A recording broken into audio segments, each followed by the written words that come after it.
The courthouse was quiet that morning. Late winter. Windows fogged from the inside.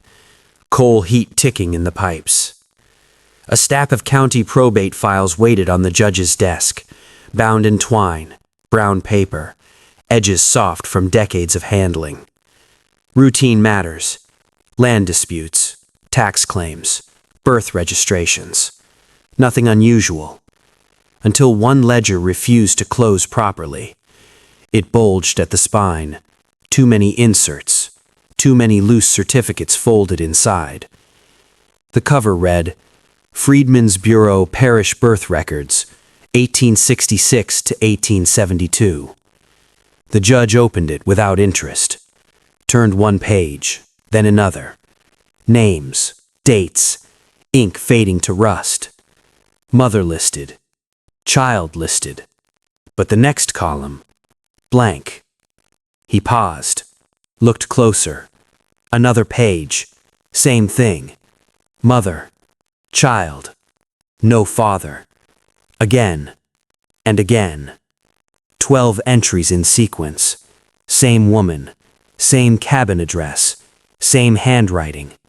Different years, different babies. No fathers recorded. Not unknown, not deceased, just empty space, as if the column didn't apply. The clerk noticed him stop turning pages. Something wrong, Your Honor? He didn't answer. He counted quietly. 1, 2, 3, up to 12. 12 births in 14 years. Every certificate signed by the same plantation physician. Every line identical. The same sentence. Mother present, father not listed. The judge tapped the paper. Ink impressions deep. Pressed hard. Intentional. Not a mistake. A choice. Outside the courthouse, wagon wheels passed slowly over mud. Somewhere in the hall, a door closed. He tied the twine back around the file, but didn't send it away. He set it aside instead. Top corner of the desk, separate from the rest. 12 children, no fathers, and one name repeated in careful cursive. Eliza Turner. He wrote it down on a slip of paper, folded it once, and slipped it into his coat pocket. He didn't know why, only that something about the emptiness of those columns felt deliberate, like a silence that had been maintained for years, protected, recorded, then left for someone else to notice. That morning he stopped calling cases early and asked the clerk to bring him every record connected to that plantation. All of them. No rush, just thorough. The room felt colder after that. The plantation sat 3 miles south of the river bend. Low land, wet soil. Cotton mostly failed there, so they grew cane instead. Sugar. Hard work. Year-round. County maps listed it as Turner Estate. 412 acres. Built before the war. Survived it. After emancipation, most families stayed. Not by contract, just nowhere else to go. Cabins remained in rows behind the mill house. Same chimneys, same split doors, different names on paper. Freed, but still there. Eliza Turner appeared first in the 1865 census addendum. Age, approximately 19. Occupation, field labor. Literacy, no. Property, none. A small penciled note beside her name. Midwife assistance, useful. The judge read that twice. Useful. Her name repeated in ration logs. Cornmeal, salt pork, soap once every few months. Then the birth registry began. Infant girl, 7 pounds, alive. Infant boy, alive. Twins, 1 survived. Then more, every year or two. Steady. Clinical. No father names, not even guesses, which was strange. Other women had fathers listed, sometimes husbands, sometimes initials, sometimes simply unknown laborer, but never empty, only hers. The plantation physician signed each form, Dr. Caleb Moore, the same looping signature, the same ink. The judge requested payroll records. The estate ledgers came in a wooden crate, smelled of mold and old glue, dust lifted when opened. Inside, tall columns, cotton tallies, tool inventories, names of workers beside tasks. Eliza's name moved often: field hand, kitchen, laundry, then repeatedly, house duty, long stretches, weeks at a time. House duty usually meant the main house, cooking, cleaning, nursing children, or night work, the kind never written clearly. The judge rubbed his thumb along the page, paper thin from years. He noticed something else. During each year she was marked house duty, a birth followed months later, almost precise, like a calendar, like a schedule. No complaints filed, no wages withheld, nothing that would draw attention, just a pattern, quiet, administrative, orderly. He closed the ledger slowly. Outside the courthouse, the afternoon bell rang once, time moving forward, records staying behind, waiting. He wrote another note. Why only her? The judge began visiting the archives after hours. Less interruption. Oil lamps instead of daylight. The place smelled like dust and damp wool. Shelves leaned slightly under the weight of old boxes. He requested plantation correspondence. Private letters sometimes told more than official records. A clerk brought out 2 tied bundles, stamped Turner Estate, personal papers. The envelopes were brittle. Wax seals cracked easily. Most were mundane: seed orders, machinery repairs, sugar prices in New Orleans. Then smaller notes, shorter, written quickly. One caught his attention. No date, only 3 lines. Send Eliza to the house tonight. Doctor will attend. Do not mark the ledger. No signature, just folded twice. He set it aside. Another letter, 2 years later. Keep the births quiet. No names recorded. We agreed. Agreed with whom? The judge leaned back, listened to the building settle around him. Wood creaking, distant footsteps. He returned to the birth certificates, held one against the lamp. The paper was thicker than others, official stock, stamped with county seal, meaning someone paid for these forms, deliberately. Most freed families couldn't afford registration fees, yet hers were always filed, always precise, always documented, as if someone needed proof the children existed, but not who fathered them. That contradiction stayed with him. Proof of life, absence of origin. He made a list: dates, house duty periods, births, letters. The timeline lined up too neatly, like bookkeeping, not family, not chance. He noticed something else. Every child shared the same last name, Turner. The plantation owner's name, not hers, not the father's, just the estate's. Property had that name once. Now children did. The judge closed his notebook. His hand left a faint sweat mark on the cover. He hadn't slept well in days. Dreamed of empty columns, blank spaces, lines where information should be. It wasn't what the records said, it was what they refused to say, and how carefully that silence had been maintained. Someone had gone to effort, years of effort, to keep one detail missing. He whispered the number to himself. 12.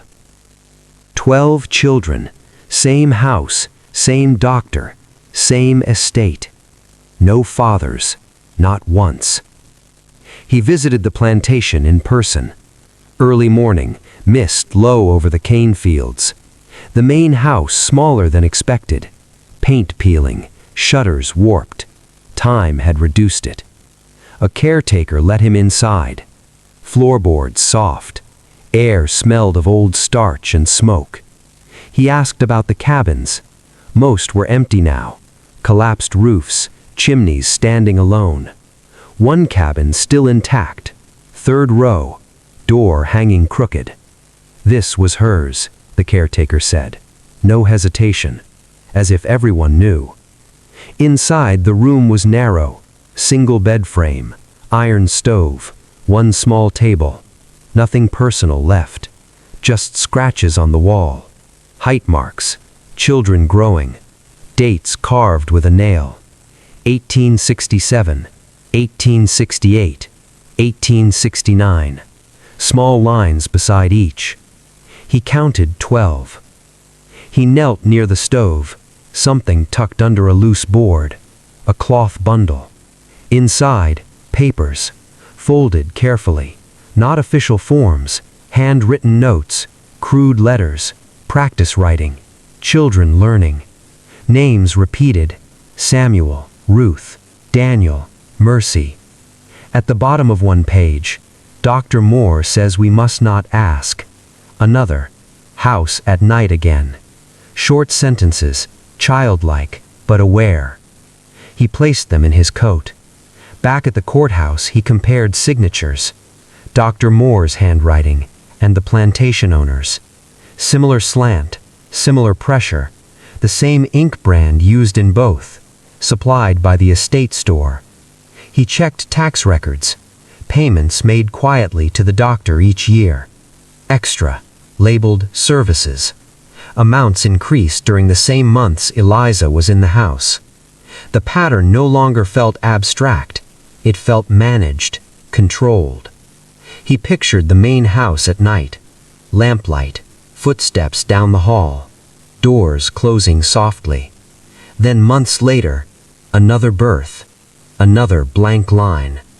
He stamped the file with a red mark. Review required. His hands moved slower than usual, measured, careful, because once written officially, it could no longer be ignored or hidden again.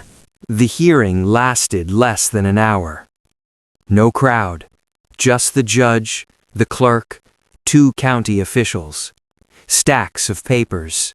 Quiet room. He presented the records one by one. Birth certificates. 12. House duty logs. Letters. Doctor payments. Children's notes from the cabin. Nothing dramatic, just paper. Facts. Dates. Columns. He didn't accuse anyone directly, didn't need to. The pattern spoke on its own. A system built inside routine paperwork. Children recorded as proof of property.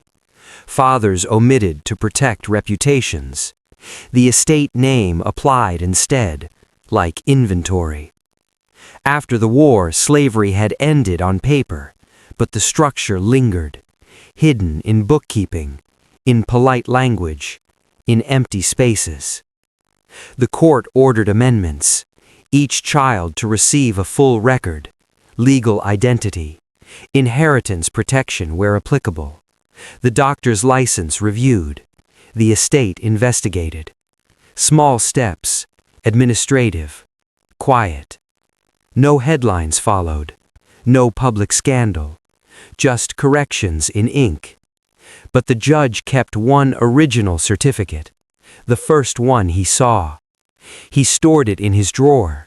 Sometimes he took it out late in the evening, looked at the blank father line. Still empty. History couldn't fill everything. Some names were never written down. Some men never recorded. Only the evidence of what they left behind. 12 lives, 1 mother, years of silence. He imagined her in that cabin, winter wind through the boards, children asleep close together, waiting to be called back to the house, again and again. Not violence recorded, not confessions, just routine. Routine was enough. That was what unsettled him most. How ordinary it all looked. How easily it fit inside ledgers. How the system required no monsters, only paperwork. Years later, when the courthouse was renovated, they found his notes tied with twine. On the cover, in small handwriting, Eliza Turner, remember the blanks. Because sometimes history didn't hide the truth, it simply left it out. Years later, the file remained in storage. Second floor, archive, box 14, court revisions. Nothing special on the label, just another bundle of paper tied with string. Inside were the same documents, birth certificates, 12 of them, edges yellow now, ink fading slightly. The father column still empty on the originals. It had never been filled, only annotated later in smaller handwriting. Unrecorded. A careful word, polite, administrative, as if the absence were natural, as if nothing had happened. The plantation house was gone, taken down board by board. The cane fields divided and sold. Cabins collapsed into the soil. Wood turned soft. Chimneys standing alone like markers. No sign that anyone had lived there. No sign that 12 children had been born in one small room. Only county records remained. Numbers in a ledger, dates on a page, and one woman's name repeated 12 times, Eliza Turner. Historians would later describe it as poor documentation, clerical oversight, common for the period. But the judge had known better. Oversight didn't repeat itself 12 times in perfect order. Oversight didn't follow a schedule, didn't send the same woman to the same house at night, didn't pay the same doctor extra each season. No, this had been deliberate, quiet, managed. A system that required no raised voices, no visible force, just paperwork, just silence, the kind that looked ordinary from the outside. That was what stayed with him, not what was written, but what wasn't. The blank spaces, the missing names, the careful omissions. History hadn't erased her. It had recorded her precisely, everything except the truth. And in the end, that absence said more than any confession could. 12 children, one mother, no fathers, only a column of empty ink, waiting for someone, years later, to notice.